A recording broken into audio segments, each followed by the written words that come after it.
What's up guys, welcome back to another video, another track walk for you today. Today's track is Canada Heights, made by Gin. This is a very, well, a close to home track, which is why I wanted to do it. This track is actually only about a 15-minute drive away from where I live. So this is my local track. I ride there at least once a year or so.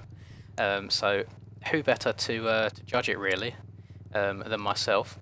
I know that both Reese and Jack, if any of you watch them two as well, they also live very close to this track, which I had no idea until I started talking to them. So very small world.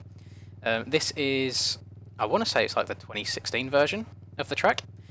So the track's changed a little bit now, but having ridden it year in year out, I can say that it's very true to how the track was back in the day, and I can guarantee that when Jim was making it, he was referring to GoPros as well. Jin's made a couple of tracks now. They do seem to be a bit on the rougher side, so they're a bit of a challenge, which I quite enjoy. And I know it's not for everybody, but I quite like the tracks to be hard in this game. Once you've played the easy ones enough, you want a bit of a challenge. And I'll link Jin's channel as well, because he has multiple videos where he goes through making tracks. So if any of you are interested in getting into the track making side of things yourself, you can give those a watch and see how they go. So I have played this track before, once or twice when it first came out, and there was a race on it just the other day, which unfortunately I missed just due to the timing. But it's one of those tracks that is very, very difficult at first because of how rough it is, but as soon as you kind of get that flow going and it clicks for you, it's a whole lot of fun to ride on. And I think with how rough he's made it, it actually ends up being more realistic in the speeds. I know sometimes on this game when you run a hot lap and you look at your average speed afterwards and it can say like 70 miles an hour, I mean that's just not really realistic, is it? So this is a very good track, and I'll be interested to see what the lap times are like, because in person I'm nothing special, but I probably run maybe 2-minute 20s or something along those lines. I know the really fast guys run 2 minutes or just under 2 minutes, so it'll be a nice comparison actually to see what the lap times look like at the end as well, to see if they're kind of on par with real life. I think he's done an amazing job with the scenery here as well. You can see all around the track there's this wooden chestnut fencing, and I can say firsthand they're not fun to crash into. I've ripped a fingernail off over the years and just put my front tyre through one or two of them. I don't know many people haven't crashed into them at one point. God knows how they still haven't all been ripped down by now. But it's kind of what the track's pretty famous for. This top half of the track round here is what we call the orchard in real life. It seems to end up being its own track compared to the rest of the track. The conditions always seem to be different. It can be a really bright sunny day where the rest of the track is really dusty, and that top part, maybe where it's just under the trees, somehow always ends up to get deep and slick. But there's something about being able to ride a track in game that you've ridden in real life that just makes it a little bit more special. I'm not sure if any of you have any of your local tracks in game by chance, but I think you'll agree it's nice being able to do so. And I made a joke when this track first came out, because I was going riding here a couple of weekends afterwards. I'm going to go the wrong way because the track runs round the other way around now, and I definitely need to check up for that roller next lap. Also, funny story. let me turn around and I'll show you. I showed up one morning to the track, and it was the first time the layout had changed. And usually, you hit this jump right in front of me here, and you carry on going straight. You can see behind there's a roller section. You'd carry on going straight towards that. But it hooks left, and in real life, right kind of where this Maxis banner is here, there's a huge tree, and someone just didn't check it, sent it at lap 1, and just KO'd himself on the tree. It was, I shouldn't laugh, but it's one of them things where you should probably check the track out a little bit before you absolutely send it in the first lap of the day. But yeah, you get all those sorts of wallies around where I live, so it's to be expected. As I was saying, the track looks amazing. He's done a really good job on the banners. I believe he's souped it up to look like how it looks like during the Maxis British Championship, which is kind of the best English riders. We sometimes get a few foreign people around here. I know at the moment, I think it's for this actual very weekend. Actually, there's a race on, and Jeffrey Hurlins is here over the weekend. So if I'm not doing anything else, I might have a have a trip up and give that a watch. I think that'll be good fun. And now that COVID's lifted as well, and you can actually you can go and watch the racing again. Yeah, I've got lots of good things to say about this track. I mean, you might be looking at it and be like, oh, it's so rough and bumpy, how can you like that? But I think that's just my style. I just enjoy it. Then the thing is as well, is if you can get a good flow going around here and you get good at this track, it translates across over to every other track that you'll play. You'll play. There we go, tongue-tied. Still getting used to the whole commentating thing. Yeah, it will just translate across, and you'll find you'll improve the harder tracks that you play. So it's definitely worth giving it a download. Just give it a few laps and see how you find it. And it's one of those where you need to slow down to go fast, and I feel like that doesn't get practiced enough. I think everybody just tries to go wide open everywhere. Ended up actually being an issue with why I stopped playing MX Simulator back in the day, because all of the newcomers to the game seemed to like these highways, so the track makers were forced to put extra grippy traction on the tracks and make the ruts 5 feet tall, and just weren't a bit of me. I like more of a challenge. I'd play more like the enduro tracks back then as well, and I plan on doing a video on the Krakenberg enduro track on this game as well, which will be that'll be a journey, as I think the lap times are over an hour long for that. So look forward to that. I think that'll be a good time. I think that this is...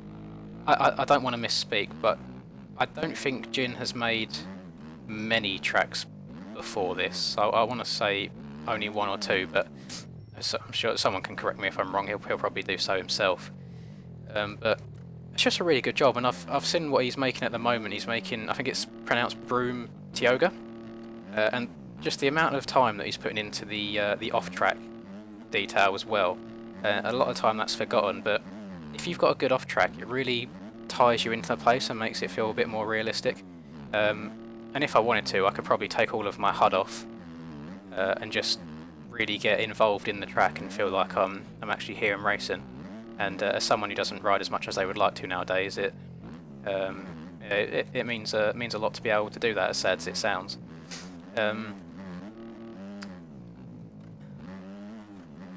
There we go, I was just concentrating a little bit. What I'm going to do, I'm going to put on my tryhard face a little bit for this next lap round, because I say I've already done a few laps on the track prior to making this video, so I know my way around there roughly, but I don't think I've ever sat down and properly tried to go for some fast laps. So I'm actually going to give that a go right now. I'll talk a little bit as we go as well. So you come off start, you turn right, drop down this hill. That's a good start to our lap. This corner here is what we call Paddock Bend. Makes sense, right next to the paddock. But there's always some sort of ice cream van that you get set around the corner down there, which you make more than one journey to throughout the day. Up here, the amount of people that have gone through the chestnut fencing on this roller, because we run the track both ways from time to time. I don't know how they managed to do it. Just check up a bit and turn. This drop off is very scary in real life. It looks quite small in game. It's one of those in real life that you just have to like just hold your breath and commit, and as soon as you've done it the once, you're happy to hit it all day. It's always that first time of the day when you're hitting it that you're really nervous about. Sure, some of you more intermediate level riders will know exactly what I'm talking about, where you just kind of eye up a jump and keep wondering why you're not hitting it, and as soon as you do, you're like, oh, that was absolutely fine. Why didn't I do that already? This hill, he's very right to make this hill this rough. This hill gets awful by the end of the day. Basically just going through square edge bumps. I don't think I've ever been to this track on a day where the weather was like perfect. It's either absolutely tipping it down with rain, so it's a swamp, or it's just been baked in the sun for a week, so really hard pack. And I've also been to days where there's been sidecar races or quad races on at the same time, and the ruts get so deep, it's crazy. But it's one of them tracks that will really put you through your paces, because there's nowhere to rest around here. There's no like huge jumps where you can just get your breath back. It's just constant pushing. Something that I probably wouldn't be able to do right now. I think I've got about 3 laps in me before I just explode. And you can see as well, I'm like, I've played the track before. I like to consider myself semi-decent at the game, and I'm struggling to put an entire lap together here. So it is a very challenging track, but it makes it even more rewarding when you do get that clean lap in. Just getting flashbacks to seeing my dad hanging over the fence there, telling me to pull my finger out and get a move on. Oh god. And I think there should be, obviously I can't make tracks myself, so I can't speak, but I'd love to see some more English tracks in the game. I know we've got Hawkston in here. I've never ridden Hawkston myself, but there's also Mildenhall in the game, which I have ridden at. Can't think of too many others off the top of my head. I'm sure there's a few in it, but yeah, I think the UK motocross scene is something that it's been dwindling over the last few years. Like there's tracks being closed down, but it'd be nice to see some of the tracks that are still about being brought into the game. I got a GoPro on my channel of myself riding a track called Wild Tracks the other day. It'd be nice to see a track like that in game. I think that'd be very new person friendly, because it's not a challenging track at all, just tabletops, straights and 180 turns for the most part. Oh, I thought I'd overjump that again. Oh, survive, survive, survive, survive. Yes, there we go. I'm 0.5 down. Let me see. Oh, I'm about to see if I can finish this lap without crashing, as I almost looped out there. I'll make this my last lap as well, because the video's getting on a little bit. Whilst I am riding, I want to say thank you for all the support I've been having recently as well. I don't know what to say really other than thank you. It's just been amazing. When I first started, I thought, oh, it's probably take like a year or so to get up to the 1,000 subscriber mark. No, 2 weeks. Which I don't know how that's happened, but for some reason you enjoy listening to me talk about this game. So yeah, all I can do is say thank you. And I say I notice a bunch of you coming back for video on video, so it's very much appreciated.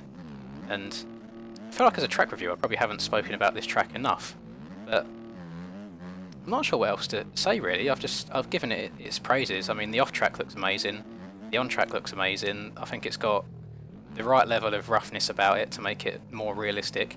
It's definitely one of them tracks that you can just hop on and throw massive whips on. You've really got to think about what you're doing, which it's always going to be a 50-50 split on if you personally like tracks like that or not. And I myself love it. I could run laps around this track all day long if I could. Yeah, I think as we cross the line now, that is it's going to wrap it up for this video for me. I hope you've enjoyed, and I'm not sure what day this will be going up on, to be honest. I'm quite a few days ahead on recording now. I've just been really getting into the YouTube thing. I've even been recording videos during my lunch break at work. But yeah, if you did enjoy the video, drop me a like. I always like seeing the likes to dislikes. I'm not sure if there's been one video yet that's been 100%, but that's never going to be the case. Yeah, please feel free to comment if you have any questions. Let me know. I will put a link to both Jin's channel and also the track in the description in case you wanted to give this a go yourself. Be quite cool for you to ride around the track that I've ridden around personally. And yeah, subscribe if you haven't done so already. I've seen that currently only 20% of the people that watch the videos are subscribed, so why not? You're not going to lose anything from it, just one click of a button, that's all it takes. And turn notifications on as well, if you'd like to be kept up to date with what I'm doing. And I hope you've enjoyed. Have a lovely rest of your day, or afternoon, or night, or whichever time of day you're watching this. And until next time, peace.